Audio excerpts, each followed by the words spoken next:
విజ్ఞానాన్ని పెంచి ఉజ్వల భవిష్యత్తును అందించే గ్రంథాలయాలు ఎక్కడైనా ప్రశాంత వాతావరణంలో ఉంటాయి.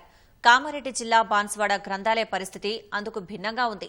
పాత భవనం శిథిలావస్థకు చేరడంతో దాన్ని కూల్చేసి కొత్తది నిర్మించే వరకు తాత్కాలికంగా ఓ గదిలోకి మార్చారు. అక్కడ సరిపడా స్థలం లేక ఉద్యోగార్థులు అవస్థలు పడుతున్నారు.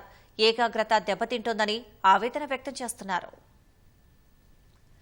కామారెడ్డి జిల్లా బాన్స్వాడలో 1962లో ప్రారంభించిన గ్రంథాలయం శిథిలావస్థకు చేరింది. నూతన భవన నిర్మాణానికి భూమి పూజ చేసి ఏడాదవుతోంది. పనులు మాత్రం ముందుకు సాగడం లేదు. దీంతో తాత్కాలికంగా స్థానిక జయశంకర్ మినీ స్టేడియంలో 2 గదులు కేటాయించారు. అందులో ఒకటి కార్యాలయానికి కాగా మరొకటి చదువుకోవడానికి ఉన్నాయి. మైదానానికి రోజూ ఆటలాడేందుకు వందల సంఖ్యలో క్రీడాకారులు వస్తుంటారు. అక్కడే పక్కనే ఉన్న మరో గదిలో ఏర్పాటు చేసిన బస్తీ దవాఖానాకు రోగులు, వారి సంబంధికులు వస్తున్నారు. వీరంతా లైబ్రరీ మధ్యలో నుంచే వెళ్తున్నారు. దీంతో ఏకాగ్రతతో చదువులేకపోతున్నామని నిరుద్యోగులు వాపోతున్నారు. కోసమని శిలాఫలకం వేసి సంవత్సరం అయిపోయింది. ఇక్కడ నిరుద్యోగులకు చాలా ఇబ్బంది గురవుతుంది. ఆల్రెడీ ఇప్పుడు లైబ్రరీని వేరే దగ్గరికి షిఫ్ట్ చేసిరు. అక్కడ ఒక్కటే దాంట్లో 3 నడుస్తున్నాయి. 1 క్రీడా ప్రాంగణం, 2 బస్తీ దవాఖానా, 3 లైబ్రరీ. 3 ఒకే దగ్గర ఉండడం వల్ల చాలా ఇబ్బందులు గురవుతున్నాం. చదువుకోవడానికి ఇబ్బంది అవుతుంది. ఇంచుమించు 200 మంది వరకు చదువుకోవడానికి ఇక్కడికి వస్తున్నారు. ఆ 3 ఒకటి దగ్గర ఉండడం వల్ల ఇబ్బంది గురవుతుంది. తొందరగా చేస్తారని మేము ఆశిస్తున్నాం. నోటిఫికేషన్లు వస్తున్నాయి కానీ చదువుకోవడానికి సరైన వస్తువులు లేక క్రీడా ప్రాంగణంలో ఇక్కడ తాత్కాలిక ఏర్పాట్లు చేశారు. కానీ పర్మనెంట్గా ఒక గ్రంథాలయం అనేది ఉంటే చాలా బాగుంటుంది. ఇక్కడ ప్రక్కకు పిల్లల ఆడుకోవడము, పెద్దలు ఆడుకోవడము, కావున అక్కడ డిస్టర్బెన్స్ బాగా ఉంది. మరి ఇందులోనే బస్తీ దవాఖానా ఉంది. పేషెంట్స్ వస్తూ ఉన్నారు, వెళ్తూ ఉన్నారు. చదువుకోవడానికి చాలా ఇబ్బందిగా ఉంది.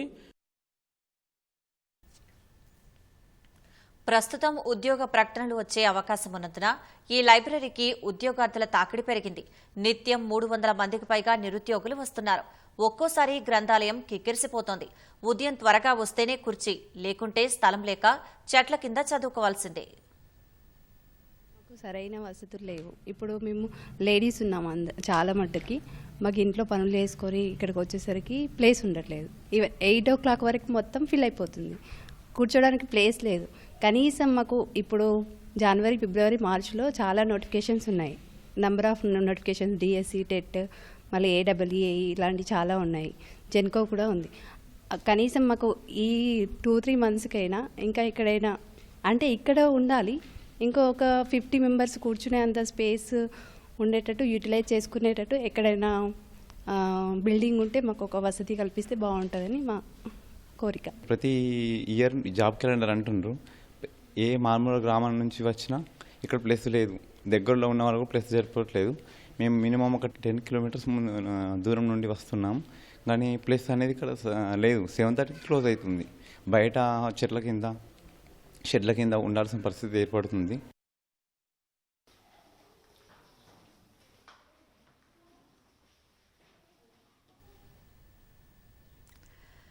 రాబోయే కాలంలో లైబ్రరీకి వచ్చేవారి సంఖ్య మరింత పెరిగే అవకాశం ఉంది. నూతన భవనం నిర్మించేందుకు గ్రంథాలయాన్ని వేరే చోటుకు మార్చాలని నిరుద్యోగులు, ఉద్యోగార్థులు కోరుతున్నారు.